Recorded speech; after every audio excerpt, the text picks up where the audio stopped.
Bonsoir, Facebook Live. Il est tard, il est 7h40, mercredi soir. Je viens d'arriver au chalet parce que je suis partie, j'ai passé la journée à Montréal. Je suis partie à 7h30 ce matin parce que c'était une journée de pick-up de tous les cadeaux des partenariats pour la retraite Empower qui approche à grands pas. La retraite qui a lieu en fin de semaine, en fait. Alors, j'ai passé la journée à faire les 4 coins de la ville, littéralement, pour aller chercher tous les merveilleux produits qu'on se fait offrir. Ouais, alors voilà, j'ai fait ça aujourd'hui. Je suis allée luncher avec ma mère. Je suis allée travailler un petit peu chez elle à l'heure du lunch. Puis après ça, j'allais cuisiner avec un client parce que dans le cadre de mes programmes Régénération, programme one-on-one que j'offre dans ma pratique, il y a 12 sessions, c'est sur 6 mois ou sur 3 mois, tout dépendant, mais de façon générale, c'est sur 6 mois. Il y a 12 rencontres, dont une qui est en présentiel. Et le client peut choisir ce qu'il a envie de faire pendant cette session-là en question. Et de façon générale, c'est soit on va au marché ensemble, puis on apprend à mieux faire notre épicerie, ou bien on cuisine. Et ce client-là m'a demandé de cuisiner, puis il avait fait une sélection, il avait choisi 4 recettes en fait. Et voilà, fait qu'on a fait ça cet après-midi, on a cuisiné pendant 3 heures chez lui. C'était super chouette, c'était vraiment le fun. Et puis voilà, je suis de retour au chalet et je fais mon live. Parce qu'il faut bien que je réponde à mon engagement de 365 jours. Mais je m'en venais sur la route, puis encore une fois, le sujet du jour s'est présenté de lui-même. En fait, à quelques reprises aujourd'hui, je me suis félicitée d'être aussi, de prendre aussi bien soin de moi. Parce que je vois la différence dans mon efficacité, dans ma productivité. Je vois la différence dans ma capacité à faire face à des imprévus, à des obstacles, à des moments où jadis j'aurais été dépassée beaucoup plus facilement, j'aurais été plus impatiente, plus découragée facilement aussi, en lien avec des affaires qui se passent pas de la façon que je l'avais prévu, mettons. Fait que, ouais, j'ai fait un live sur TikTok hier, ce que je fais extrêmement rarement. J'en ai peut-être fait 4 dans ma vie, mais bref. Hier, j'ai fait un live sur le sujet de ça. En fait, j'ai dit, prendre soin de soi, c'est productif. Pourquoi? Pour plusieurs raisons. Parce que, ben, déjà, prendre soin de soi, c'est s'assurer qu'on a un maximum qu'on est en santé physiquement et mentalement, psychologiquement. Donc, on a un maximum d'énergie. Si je me fie, disons, à la méthode octogonale avec laquelle je travaille pour aider mes clients à retrouver une santé optimale, autant psychologique que physique, émotionnelle et spirituelle, ben, il y a le sommeil, un des piliers. La méthode octogonale, c'est 8 piliers, je vous le rappelle. Un de ces piliers-là, c'est le sommeil. On a besoin de bien dormir. Pourquoi on a besoin de bien dormir? Pour être reposé, pour recharger nos batteries, bien sûr, mais aussi parce que le sommeil a un rôle très précis qui est celui de... Ben, il y a plusieurs rôles, en fait. Un de ces rôles, c'est de consolider la mémoire. Il y a un petit travail au niveau des hormones aussi pendant la nuit, mais il va nettoyer les toxines, le cerveau va nettoyer les toxines pendant qu'on dort. Fait qu'il va filtrer les affaires qui sont pas bonnes, qui nous servent à rien. Puis il va encapsuler, consolider les informations qu'on a reçues, qu'on a absorbées pendant la journée. Il va faire le ménage là-dedans puis tout ça. Ce qui veut dire que, ben, si on dort bien, les choses qu'on a apprises pendant la journée ou les choses qu'on a faites pendant la journée, ben, ils vont être mieux structurés dans notre tête. On va mieux mémoriser les choses, donc on va être plus efficace le jour d'après. Un autre pilier, c'est l'alimentation, évidemment. La santé, je veux dire, il faut qu'elle passe par l'alimentation. C'est fondamental, c'est notre carburant ultime, ce qu'on met dans notre corps. Donc, de manger une abondance de nutriments toujours. Je vais pas rentrer dans tous les détails parce que j'en parle déjà beaucoup de l'alimentation. Puis, de toute façon, j'ai un programme, mon programme Révolution Alimentation qui va être en ligne très bientôt. Donc, alimentation, sommeil, ensuite mindset. Pourquoi c'est si important, le foutu mindset? Parce que c'est important de contrôler nos pensées. Parce que si on ne contrôle pas nos pensées, on est mené, on est dirigé par des vieilles programmations qui ont pas du tout raison d'être à l'intérieur de nous, des vieilles croyances limitantes, des vieux paradigmes de pensée qui ont été enregistrés par notre éducation, notre enfance, nos parents, nos professeurs, la société, les médias, etc. Et donc, si on veut être efficace, puis bien rebondir sur les affaires qui vont venir dans notre direction pendant la journée, en lien avec le travail, dans nos relations, peu importe, ben il faut être en pleine possession de nos pensées. Je me rends compte à quel point ça fait toute la différence, puis à quel point j'incarne une position tellement plus ancrée, tellement plus solide dans mon entreprise aujourd'hui à cause de ça. Je me revois encore en 2012 quand j'avais la mangeoire. Probablement que vous le savez pas, mais j'ai pris une pause de cinéma en 2012 pour démarrer un food truck à Montréal dans le temps où c'était pas encore légal. En fait, c'était pas légal d'être juste comme stationné dans la rue. On avait le droit d'exister dans le cadre de festivals, de certains événements particuliers. Mais, ouais, en tout cas, tout ça pour dire que j'ai acheté un camion Natrel à l'époque avec mon partenaire d'affaires de l'époque, puis on a reconverti le camion en restaurant, en cuisine, en food truck. Je sais jamais comment appeler ça en français. Cantine de rue, cantine, en tout cas. Un food truck et que j'ai opéré pendant 1 an à la sueur de mon front, 25 livres en moins, stressée comme j'ai jamais été stressée toute ma vie. À cette époque-là, la Émilie qui renaît son entreprise en 2012 versus la Émilie qui run son entreprise en 2022. Aujourd'hui, c'est le jour et la nuit. Ça n'a absolument rien à voir. Pourquoi? Parce que je suis tellement plus solide sur mes pattes aujourd'hui. Puis un des éléments qui fait toute la différence, c'est la gestion de mon mental. C'est la gestion de mes pensées. C'est d'être capable d'intervenir quand il y a des vieilles affaires qui pop, qui arrivent, et de faire « Hey, wow, t'as aucune... Ça n'a pas rapport à ce que tu es en train de me dire, là. Ça n'a pas rapport que tu es en train de me dire que je suis pas bonne, que je suis pas à la hauteur, que j'y arriverai pas, que mon Dieu, mon entreprise, elle va crasher parce que, je sais pas, il s'est passé telle affaire. » De façon générale, notre mental, il s'alimente de nos peurs.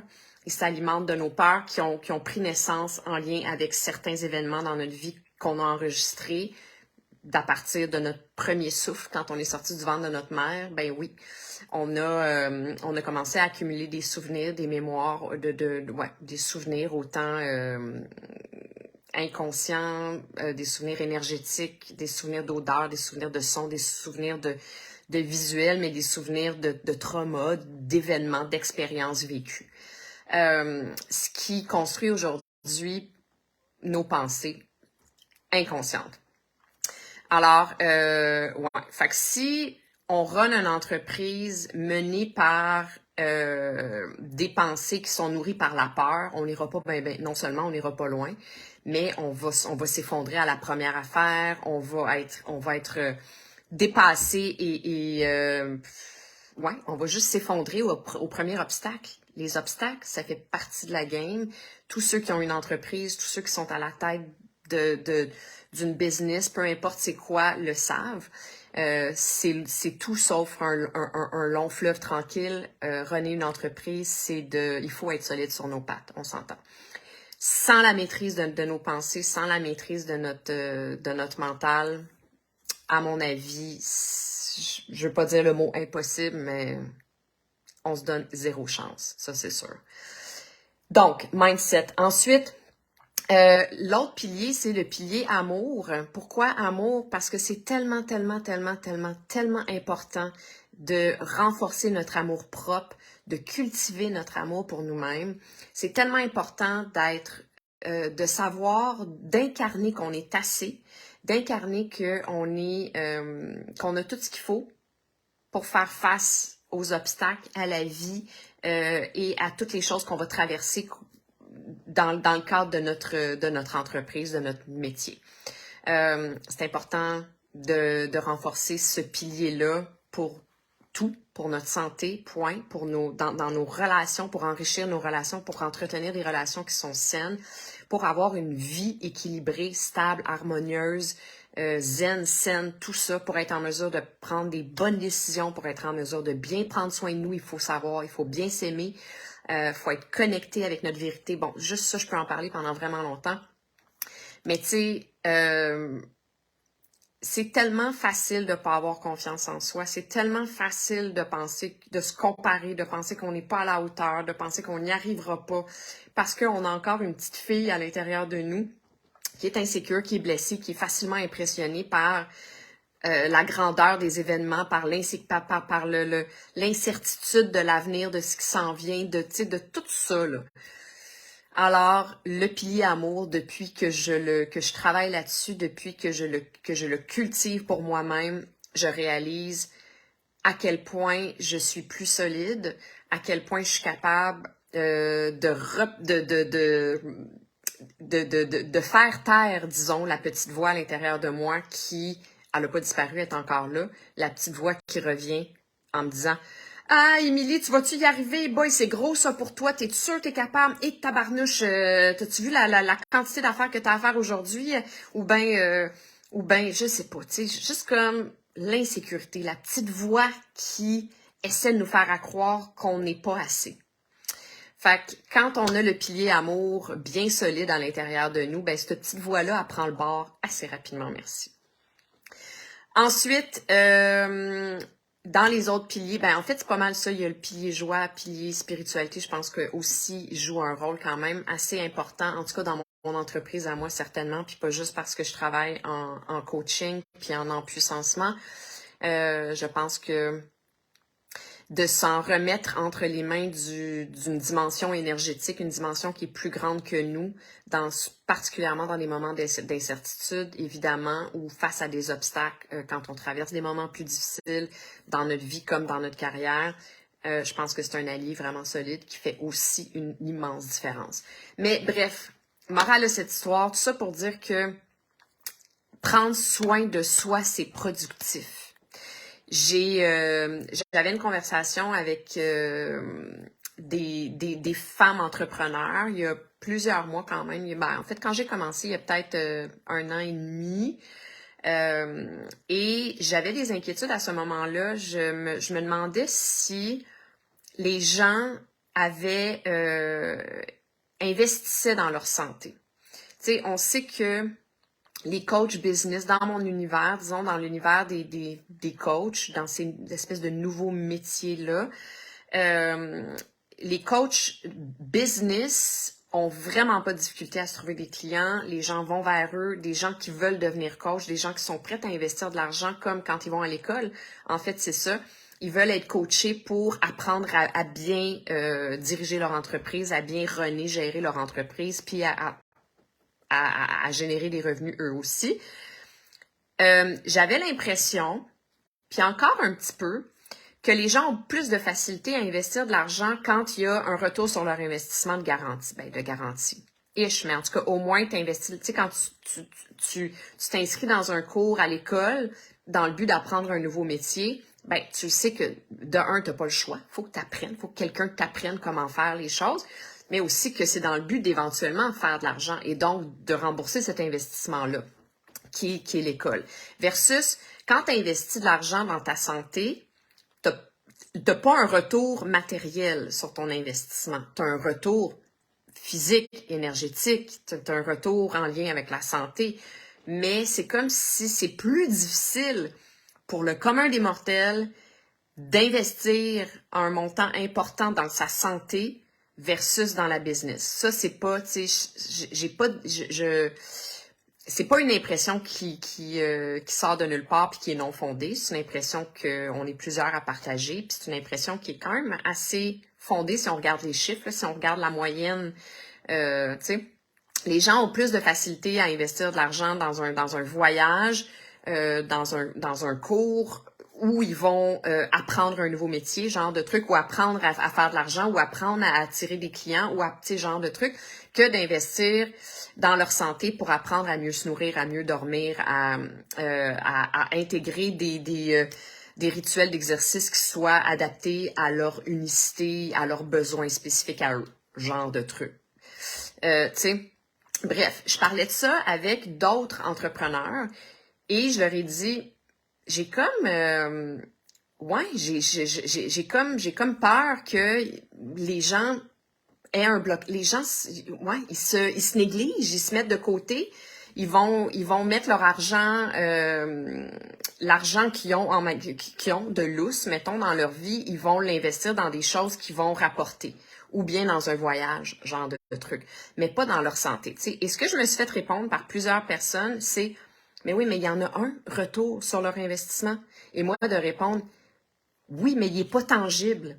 C'est pas de l'argent, tu sais. Puis moi, je suis la première à dire, mon Dieu, mais la santé, je veux dire, c'est à la base de tout. Il faut être en santé. Salut, Julie. Je suis la première à dire, mon Dieu, la santé, je veux dire, il faut bien, tu sais, il faut, c'est ça, l'affaire, c'est qu'il faut, c'est comme s'il faut que notre santé soit mise en péril ou qu'on ressente à un certain moment dans notre vie que c'est pas coulé dans le béton, notre santé, et que là, pour la première fois de notre vie, on arrête de la prendre pour acquis pour réaliser à quel point c'est important puis que c'est à la base de tout. S'il n'y a pas de santé, il n'y a rien. On peut pas faire on peut pas travailler, on peut pas rien faire. Je sors du gym. Bravo, Julie. Bravo. Mais, tu sais, ouais.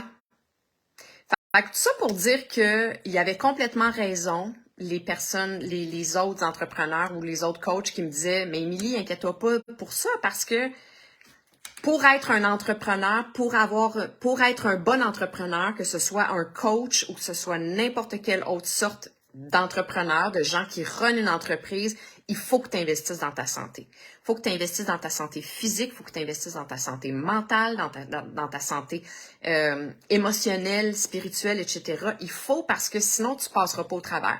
Je pourrais pas être plus d'accord avec ça, c'est sûr et certain. Ceci étant dit, c'est quand même un fait que ça va pas de soi. C'est comme si c'est pas naturel pour nous d'investir des sommes. Est-ce que ça se pourrait que ça soit en lien avec le fait on paye pas nos soins de santé au Québec? Est-ce que c'est parce que pour nous, on n'est tellement pas habitué de débourser de l'argent pour notre santé? Est-ce que ça se pourrait que ça soit à cause de ça? Je ne sais pas. Petite théorie rapide de même. Peut-être pas.